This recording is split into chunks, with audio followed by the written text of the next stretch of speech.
Thank you everyone for joining today. Today we are going over the At Play 2025 awards.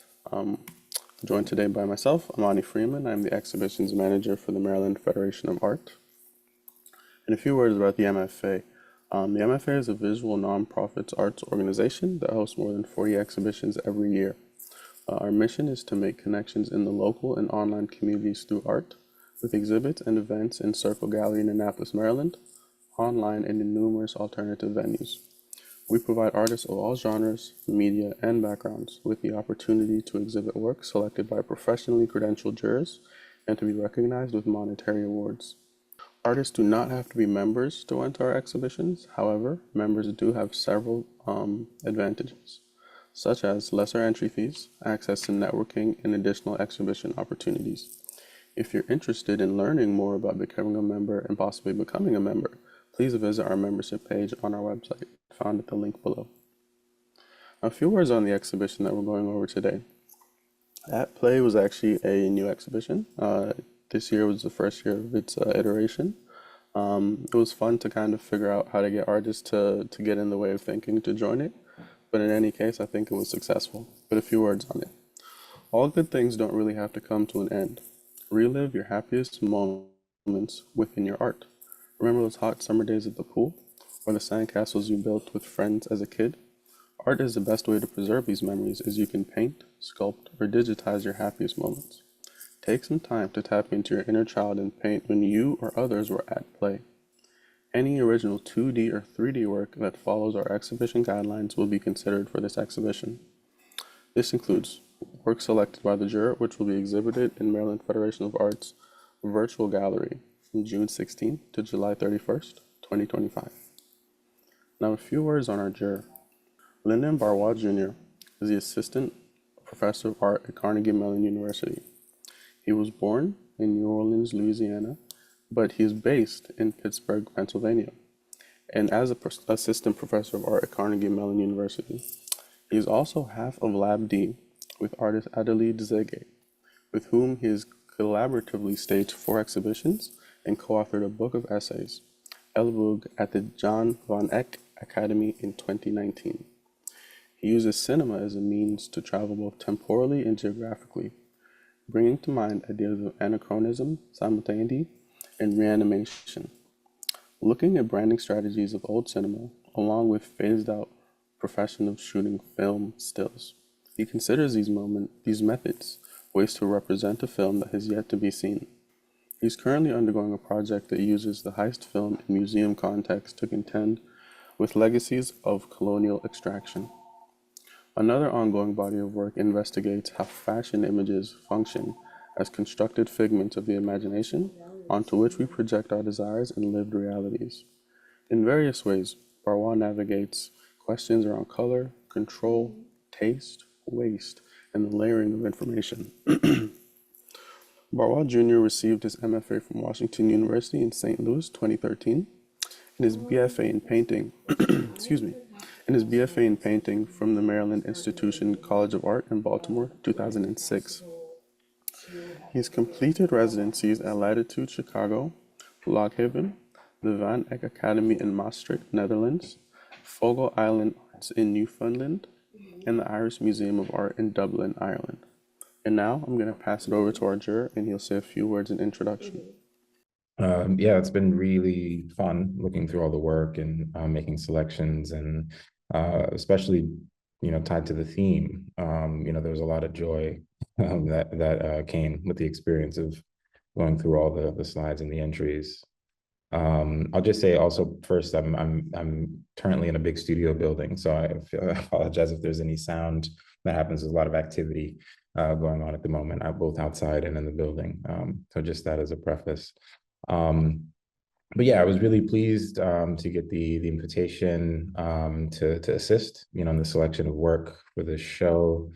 Play has had, occupies my mind quite a lot. I think about being playful in a variety of ways. I myself played sports growing up, along with video games, and have used some of that in my artistic practice as well. I reference athletics and quite a lot. and still kind of, access this like this feeling of fun, joy, through play quite regularly. So in looking at the work, I was really trying to see how people were accessing this theme of play in a variety of different ways, be that through across time, place, and of course process. There's a bit of play in the process of making as well. And what I was really looking for in terms of the work that we're gonna highlight today and say a few more words about, I was really kind of paying attention to, a range of material, a range of tone, and then also evocation. Like what did the images or the works, sometimes they're sculptural. What did they evoke? What sort of I guess you could say tone or element of play that came to mind. Some of these were very personal to me in terms of their aesthetics or their method of making, and others tapped into something much deeper, in conjunction with how they were made, and sort of what they appear as.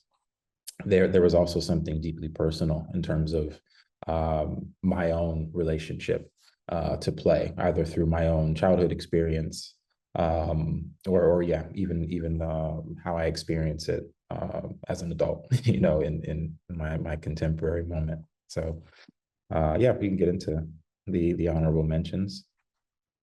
Yeah, so this one was I definitely enjoyed. There was again, I'll just say the range of work, and there was quite a lot of photography. There was quite a lot of documentation of a lot of playful activity. And there was one particular series with a group of children around these kind of public park and water situations, and many of them, kind of playing on the opportunity of capturing people engaging with things that are moving, and water being what it is, of its nature, and it being transparent, translucent, the way it kind of obscures or can refract what we see in interesting ways. This one was a real standout in that the water really served as this really interesting composition or element to the piece, to kind of give the figures, the children at play in the image, this kind of like slightly obscured and abstracted quality, that was really distinct from their surroundings. But of course, yeah, on a personal level, this is something that many of us probably have experienced so much. But I think that the kind of encapsulation, this bubble that the form of the water creates, really stood out to me and made for a really beautiful image. And then, yeah, this one as well, a bit of a kind of surreal element to this one. I really enjoyed the viewpoint, the vantage point of how we're looking at the activity that's taking place here, the kind of otherworldly nature of it. Seeing this sort of skies. This kind of cloud scene, behind them, which is this sort of endlessness, really like evokes this sense of them really being lost in the activity. I like that it's this group coming together, and they're sort of pouring, this interesting concoction of all of these various things that are kind of sort of hard to grasp onto. These things of hope, love, magic, hope, dreams. These are things that aren't physical. There aren't things you can grab, but they're things that all live within us. And I like this kind of transformation of making them something that you can put into a pot and stir together. Along with it just being, really, really wonderful painting. And then this one, yeah, they're just a really wonderful example of a cut collage. I loved the kind of narrative element. I love that it was sort of recalling a memory. And then the execution of this, I just thought was really brilliant. The layering of it, the specificity of the features, of this child and their what is their grandfather, I believe. Yeah, the fence, you just so much is happening within this, its sense of space, but also, yeah, this its sense of like a really special moment, that's being captured or recalled. Again, along with the execution, I just thought this was a really striking work. And then this one, Yeah, I kept actually coming back to this one. It's really pleasurable to look at. I think it's playing on its style is really has this feel of this is like my kind of art history nerd that came out.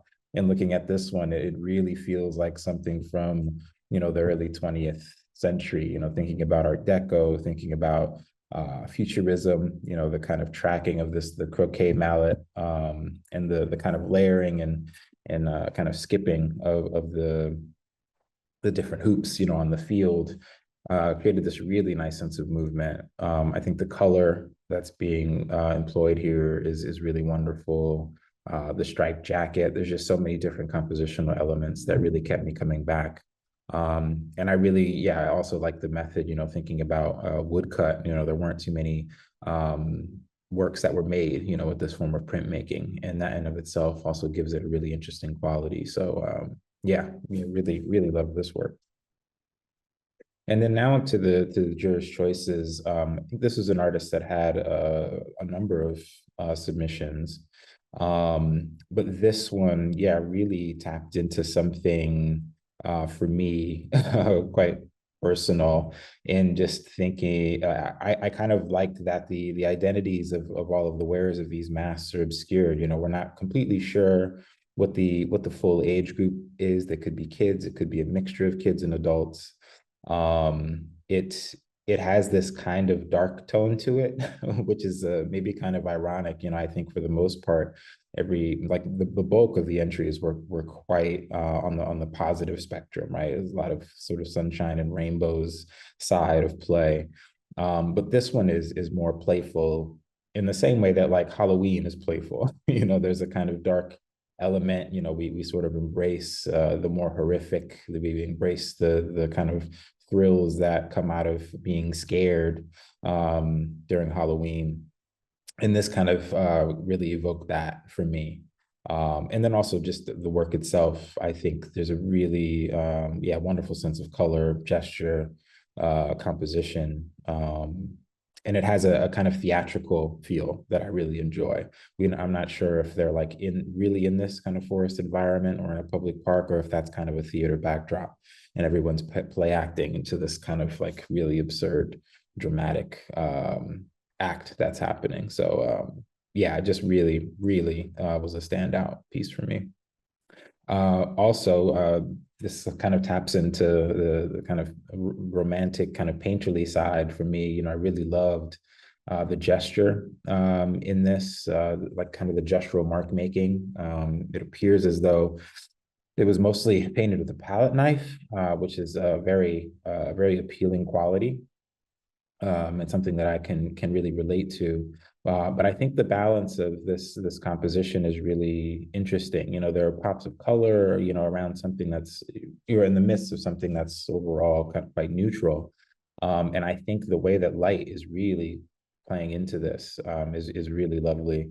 It reminds me of kind of a home photograph, something that you find in a photo album of this kind of quiet moment, maybe at a picnic or a backyard barbecue.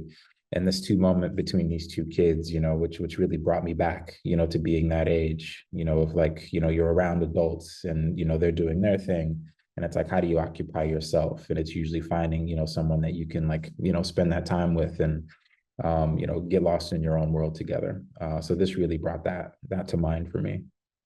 And then this work, yeah, it was really important to have some sculpture in here. I think the way that all of these objects come together and sort of tell so many different stories, even though they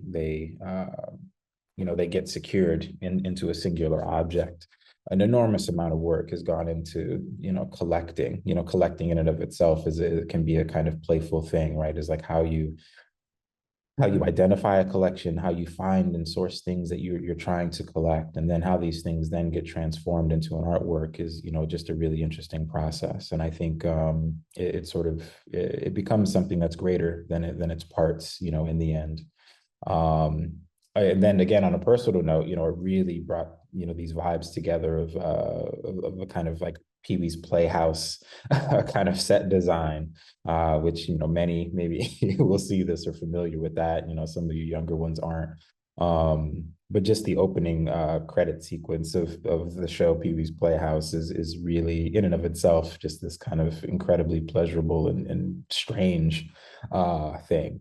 But this, it feels mechanized. It feels like it does something. It feels like, to encounter this work, they'd be loaded with many surprises, in terms of what each thing could do. I can hear the sounds that it might make. I can imagine it being pushed down a street and, just like filling whoever might encounter it with some intrigue and, they want to interact with it. And so, yeah, this was a really easy pick, as a choice. This was a really kind of subdued work. It's mostly kind of monochrome. It's very subtle in its in what it's describing, but is also saying so much. Also, really hit me personally. I kind of came of age when the Mighty Ducks hockey team became a reality and joined the NHL. That series of films was really important to me. I watched them so many times. It kind of got me interested in playing roller hockey for a bit, before basketball really took over my life. But yeah, so I've also done a series of hockey paintings, so it sort of appealed to that sensibility on a personal level. But I just love how, yeah, again, how simple, how minimal, but also how rich this work is. It's very, what you could say is economically painted. Again, there's a lot of simplification of information, but it's still telling us so much at the same time. I really get the sense that the players who are on the ice are really moving and very active. I love the gesture of the referee who's trying to follow them. And then that moment, that anticipation of the guys who are waiting to get in the game as well, or the players who are waiting to get into the game, is also very telling. So yeah, lots in this image, and was very appealing. And then it's pure coincidence that there are two kind of hockey related entries as jurors' choices, but this is definitely a game I played so much. It was sort of the only reason that I knew who any hockey players were in 1995. But also, I think it's really special when objects from the world are then made in other materials. So a thing that maybe we've had an experience with, that are just, again, they're just kind of these objects that have other uses. They're things that we deal with in life. And we don't necessarily think of them in an artistic sense, but then when a copy of them is made, and this being rendered in clay, both the form and shape of it, but also the amount of attention paid to kind of copy the label of the game, so its treatment of color as well, I thought was really special. And so, yeah, I love, transformations of material, and things kind of turned into, or using art materials to sort of replicate and create things from the world into sculpture. And so, yeah, this hit me straight away. So yeah, I don't know, just a very, very strong work. In the spirit of sort of play and kind of team sports, as I mentioned, having some personal experience with, yeah, I opted to kind of, yeah, like spread the kind of awards for the jurors' choice evenly and equally across all of them. It was really hard to sort of pick one sole standout as there were so many. And so, yeah, these five, I think, were each deserving. Yeah, no, thank you for your insight, and just you can tell that the awards themselves and the works had a personal meaning, and I think that that definitely makes a difference in how you select and how you curate a show. Um, I like the fact that you said that because of in the spirit of sport and teamness, you kind of spread it evenly. I didn't even think of that when I saw how you broke it up, so it's interesting that you added that. So thank you so much. But yeah, for everyone else, this is going to be posted on our website. We're going to have a section with all the award winners. So you can find that when we post them on July 1st. This is a show collage. It is not all the pieces in the show. It's just like a kind of a good kind of reference to the type of work that was submitted. Like Mr. Barrois mentioned, there's a really a pretty good range of work that was selected. Some of this is, found objects. Some of it is photography. Some of it is acrylic, mixed media. So definitely, when the work is on display, please do check it out. I think that it was a very interesting show to come up with, and I think that it, resulted in an interesting exhibition. So now, just in closing, I do want to thank Mr. Barwa for his time and his contribution. He was very lovely to work with, a supreme professional, from really start to finish. I had initially contacted him for one exhibition that didn't work out, but I reached out again and it worked out. So I think it happened the way it was supposed to. And to all the artists who, took their time, took their energy, their effort, the money to submit, because that's what keeps us going is your support. So I do want to thank all the artists who submitted, even if, maybe you weren't juried into this one. We do appreciate just you supporting us as an organization. And now if Mr. Barwan wants to say some words in closing. Yeah, thanks again, Imani, again for bringing me into this process. And yeah, I guess just to say to those of you, yeah, who have submitted, like keep submitting to these things. Again, it's not a matter of yeah, work, not being successful. Sometimes it's just a matter of space, right? It's like there are so many works that I rated high, that there's just not enough room for. And so I encourage everyone to just keep submitting to shows like this, keep making your work, keep putting it in positions so that people can experience it, because I do believe art, allows us to have conversations that need to be had, and allows us to connect to one another. And I'll say, opportunities like this, what the MFA is doing and offering to artists, it really is in line with sort of how I've gotten started and how I've, kept going. Like I apply to things all the time. And my success rate has been much lower than my rejection rate. But yeah, it's got to be about the work that you make that brings you joy. And you just got to keep doing it if it's what you have to do, and you have to keep trying. And yeah, don't let things yeah, stop you from doing that. And then related to the theme, of play, like yeah, keep finding ways to access that. It was really wonderful to see all the, as I said before, all the ways that that people viewed this theme of play. And oftentimes it really is about telling stories, about witnessing someone, experiencing joy. And what are specific games that people play. They conjure memories. They allow us to connect to one another, because again, I've had so many personal connections through the works that I've seen, not knowing who these folks are. And so that was really special. So yeah, I think art, of course, should make us think, about serious things, and exposes us to ideas that we weren't familiar with. But we got to keep having fun too. It has to bring us some sort of joy and pleasure for the artists who are making it. So yeah, I keep finding ways to play, regardless of what you're doing. So yeah, I really appreciate, being able to sort of tap back into that, as a belief and a value. Cool. Thank you so much. That was really, really well poised and really succinct to the exhibition and just the theme in general. So I honestly have nothing else to add, but I do want to thank you all for joining us today.